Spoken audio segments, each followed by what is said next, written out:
Madame na. Monta lang kiramu awatizay. No.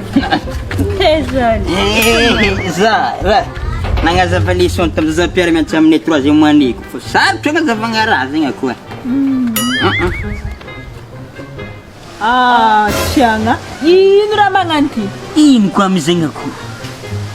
Fianaragna raha tsabona ndraiky raha tsy eso. Efa nahabetanao kid. Bodina be io. Bodibodinanao ny teza ka mana benareo. Za tanimboanao ino. Manafo tandrina nandeha ty lavitra. Hira ianaranao agny, hira mipetaka amin'ny kahie. Vorondona njila maratra.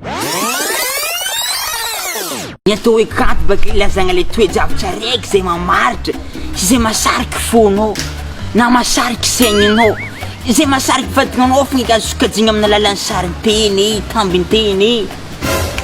Azonao rika volanky zegny? Ia. Zany. Concentré za fô.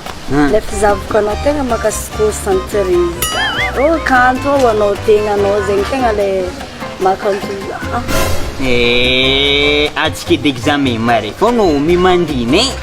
Za se le kady volagniky tsy hagnambara triche aminao agny. Tandrignesa e fagnazavagna zegny. Tandrignesa fagnazavagna zegny moa za. Tsy za tsy entiko nahita lalàna aloha. Mandrabeke za manatry nifinao. Tandrignesa fagnazavagna zegny e. Nifinao mbola complet ambony ambany. Tiako mbola mahita lalàna. Za tokony misy vady. Vady. Ary toiza fa eky zavakanto. Ia. Sarin-teny dia fa manehoagna hevitra amin'ny endriko le mialoko. Na tsy mivantagna izy na mivantagna fô izy zegny aholaka anao amina teny. Ahitana sokajy roa lehibe ny sarin-teny. Zay sarin-teny araiky misy tamberiny.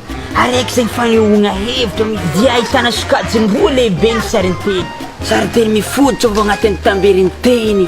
Dia ahitana tamberiny misy ino koa.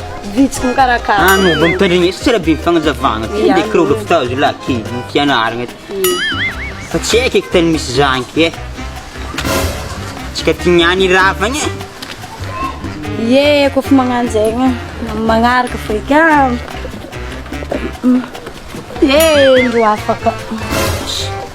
Nagnanima tena dia izy ka fa mandigna tegna tsy magneky miangotrango. Azovy mila tao lankira magnano tegna fa maheky mbola tavitrany